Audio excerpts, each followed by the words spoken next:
पापा, आप समझते क्यों नहीं? कब तक इस सड़े हुए घर में रहेंगे हम लोग? मैं अब और नहीं रह सकता यहाँ। मेरे सब दोस्त भी बहुत अच्छे अच्छे घरों में रहते हैं। मुझे मेरे दोस्तों को यहाँ बुलाने में भी शर्म महसूस होती है। और ऐसा भी क्या मांग लिया है मैंने आपसे? मैं तो बस यही कह रहा हूँ कि इस घर को छोड़ देते हैं अब और कहीं अच्छी जगह घर लेते हैं। माधव गुस्से में अपने पिता किशोर जी से बोला। किशोर जी बोले, बेटा, तेरी एजुकेशन के लिए भी लोन लिया हुआ है मैंने, ये बात तो तू जानता ही है। फिर तेरी बहन सुरभि की भी मंगनी हो चुकी है। 6 महीने बाद उसकी भी शादी करनी है। तुम्हारे दादा दादी भी बीमार रहते हैं, उनकी दवाइयों का भी खर्च रहता है। एक साथ इतना सारा खर्च मैं कैसे उठा रहा हूँ मैं ही जानता हूँ। और उस पर भी तुम नए घर जाने की बात कर रहे हो। मेरे लिए अभी ये सब संभव नहीं। माधव पैर पटक कर बोला, पापा, आपसे थोड़े दिन पहले ही मैंने नई बाइक मांगी थी। आपसे तो वो भी नहीं खरीदी गई। नया घर तो दूर की बात है, आप तो नई बाइक तक नहीं दिला पाए। कब तक आप इस छोटी सी राशन की दुकान पर बैठेंगे? आपको कुछ बड़ा सोचना चाहिए। ये बोलकर गुस्से में माधव घर से बाहर चला गया। माँ सरला जी भी बेटे के ऐसे रवैये से दुखी थी। वे अक्सर माधव को समझाने का प्रयास करती, मगर माधव हमेशा अपनी मनमानी करता। माधव के ऐसे शब्द सुनकर किशोर जी अतीत के गलियारे में खो गए। घर की सबसे बड़ी संतान किशोर जी अपने माता पिता की आंखों का तारा थे। होते भी क्यों नहीं, कम उम्र में ही पूरे घर की जिम्मेदारी अपने कंधों पर जो उठा ली थी उन्होंने। उनके पिता रामलाल जी 4 बच्चों को बड़ा करते करते कर्जे में डूब चुके थे। बस फिर क्या था, किशोर जी ने पढ़ाई छोड़ पिता की छोटी सी राशन की दुकान पर बैठना शुरू कर दिया। दुकान छोटी सी थी, इसलिए उन्होंने वहां एक छोटा फ्रीजर लाकर रख दिया। राशन की दुकान में अब उन्होंने खाने के सामान के अलावा दूध, दही, आइसक्रीम इत्यादि सामान भी रखना शुरू कर दिया था, जिससे व्यापार में बढ़ोतरी हुई। किशोर जी ने दुकान में से बैठने का स्टूल तक हटा दिया, ताकि उन्हें दुकान में बैठकर कभी आलस ना आए। वो दिन भर खड़े रहकर ग्राहकों को सामान देते। राशन, दूध, दही की दुकान होने की वजह से उन्हें पल भर आराम ना मिलता। कोई ना कोई ग्राहक दुकान पर रहता ही, जिससे व्यापार तो अच्छा हो जाता, मगर दिन भर की मेहनत रात को माथे की लकीर बनकर उभर आती और किशोर जी थक हार कर सो जाते। लगभग 3 साल की कड़ी मेहनत के बाद वे पिताजी का सारा कर्ज उतार पाए थे, मगर कर्ज उतरते ही 2 छोटी बहनों की शादी की जिम्मेदारी सिर पर आ गई और उनसे पीछे का छोटा भाई मनोज भी अभी पढ़ाई कर रहा था। छोटा भाई मनोज पढ़ाई छोड़ बड़े भाई का व्यापार में साथ देना चाहता था, मगर किशोर जी ने उसे पढ़ाई नहीं छोड़ने दी। वे चाहते थे कि मनोज पढ़ लिख कर बड़ा आदमी बने, उनका अधूरा सपना मनोज पूरा करे। किशोर जी पढ़ने में होशियार थे, मगर उन्हें अपनी पढ़ाई बीच में ही छोड़नी पड़ी थी। वे नहीं चाहते थे कि मनोज भी उन हालातों से गुजरे जिनसे वे गुजरे थे। किशोर जी हर बार व्यापार बढ़ाने के नए नए तरीके खोजते। दुकान के बाहर थोड़ी सी जगह थी जहां वे आलू कांदा बेचा करते थे। वहीं उन्होंने मार्केट से लाकर हरी सब्जियां भी रखनी शुरू कर दी, जिससे जो भी महिला किराने और डेयरी का सामान खरीदने आती वो वहीं से सब्जी भी खरीद लेती। घर में सबसे बड़े होने के कारण रामलाल जी ने पहले किशोर जी पर शादी का दबाव डाला और सरला जी उनके घर की बहू बनकर आ गई। साक्षात लक्ष्मी स्वरूपी सरला जी ने किशोर जी का घर तो संभाला ही, साथ साथ दुकान पर भी आकर किशोर जी की मदद करती। सरला जी के साथ से व्यापार और बढ़ गया और किशोर जी ने अपने पीछे के 3 भाई बहनों को पढ़ा लिखा कर उनकी शादी कर दी। किशोर जी की दोनों बहनें अपने अपने घर चली गई, मगर छोटे भाई मनोज की नौकरी दूसरे शहर लग गई, जिस वजह से वो पत्नी सीमा को लेकर दूसरे शहर चला गया। किशोर जी का अपना परिवार भी अब बढ़ गया था। बेटी सुरभि और बेटे माधव का जन्म हो गया। परिवार की जिम्मेदारियां फिर बढ़ गई। माता पिता भी बूढ़े हो रहे थे। उनकी दवाइयों का खर्च और अपने बच्चों की पढ़ाई के लिए पैसे इकट्ठा करने में किशोर जी ने फिर से दिन रात एक कर दिए।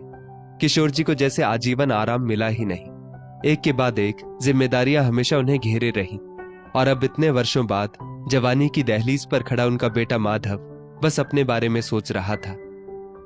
लीजिए, चाय पी लीजिए। सरला जी की आवाज से किशोर जी की तंद्रा टूटी। माधव घर में अपने माँ पापा से ज्यादा बात तक नहीं करता था। वो बस हमेशा बड़े ख्वाब देखता, बड़ा घर, बड़ी गाड़ी, जो उसके पापा उसे कभी नहीं दिला पाए। माधव का कॉलेज पूरा हो गया और उसकी भी नौकरी लग गई। वहीं साथ में नौकरी करने वाली प्रिया से उसे प्यार हुआ और माधव ने प्रिया से शादी कर ली। माधव के दादा दादी भी अब परलोक सिधार चुके थे। बहन सुरभि भी शादी कर अपने घर जा चुकी थी। घर में सिर्फ 4 लोग रहते थे, मगर माधव अपने इस घर से ना पहले खुश था और ना अब खुश है। माधव और प्रिया ने मिलकर टावर में एक फ्लैट खरीद लिया। माधव की इतने वर्षों की तमन्ना अब पूरी हो चुकी थी। माधव और प्रिया दोनों कमाते थे। थोड़ा बहुत लोन ले लिया और वे दोनों नए घर में रहने आ गए। माधव बोला, पापा, आप और माँ भी चाहें तो हमारे साथ नए घर में रहने चल सकते हैं।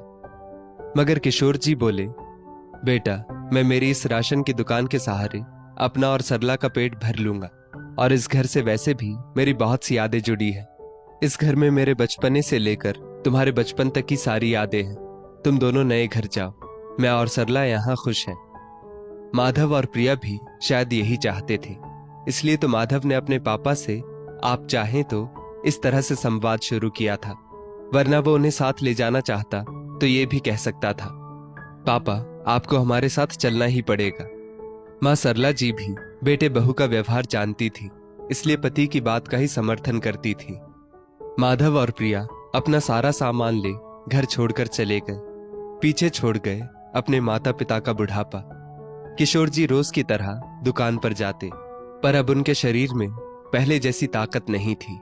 जैसे तैसे ग्राहकों को संभालते।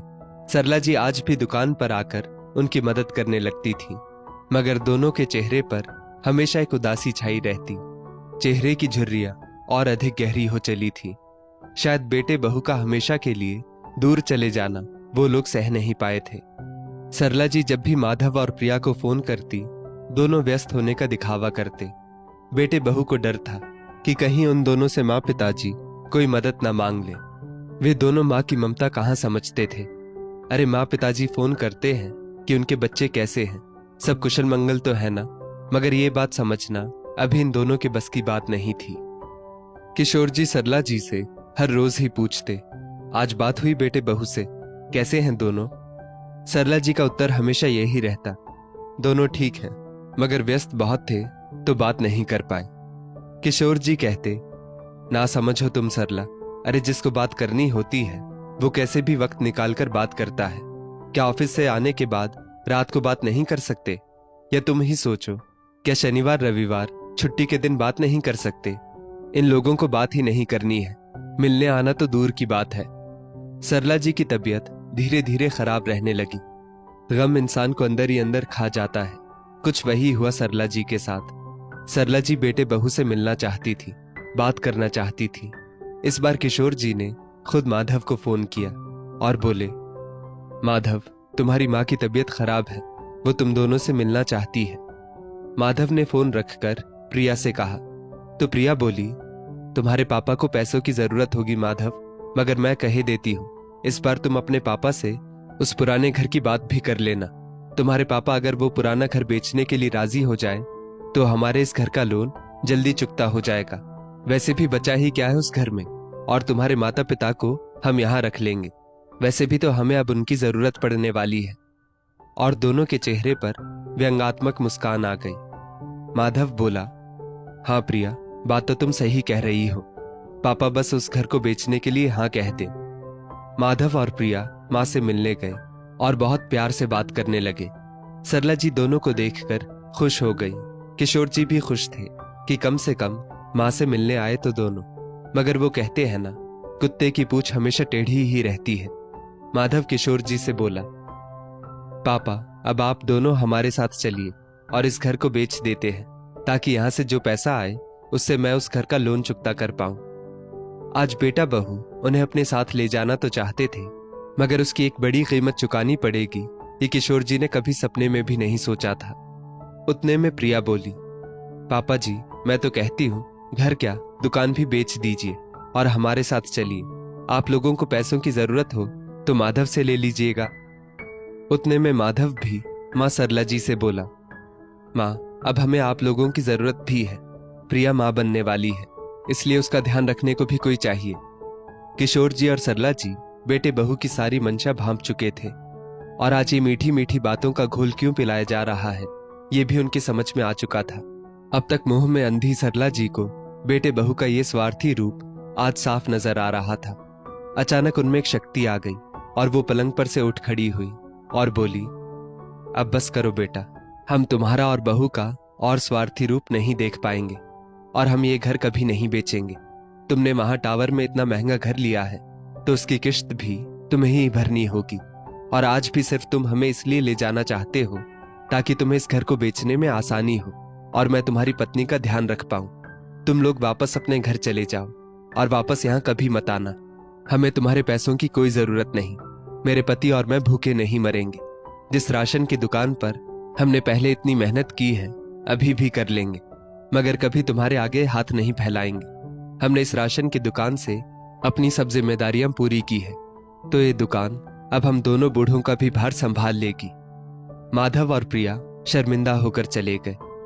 सरला जी किशोर जी से बोली, बेटे के मुंह में मैंने अपना ध्यान नहीं रखा और बीमार पड़ गई, मगर अब मैं आपका और मेरा खूब ध्यान रखूंगी ताकि फिर से आपके स्वाभिमान को कोई ठेस ना पहुंचा पाए। दोनों की आंखों से आंसू बह रहे थे, मगर सामने एक चुनौती थी, अपनी दुकान, अपना घर और खुद को संभालना। दोस्तों, जो माँ बाप अपने परिवार के लिए अपनी सारी खुशियां कुर्बान कर देते हैं, क्या उनके बच्चों का फर्ज नहीं कि वे लोग अपने माँ बाप का बुढ़ापा संवारे? क्योंकि बुढ़ापा तो सबको आना है। बच्चा पैदा होने पर माँ बाप कितने खुश होते हैं, उसे बहुत लाड़ लड़ाते हैं, मगर फिर वही बच्चा आपके बुढ़ापे में सिर्फ आपसे स्वार्थ निकालना चाहे तो क्या आप ऐसे बच्चों के साथ रहेंगे? ऐसे बच्चों से तो बे औलाद रहना अच्छा है।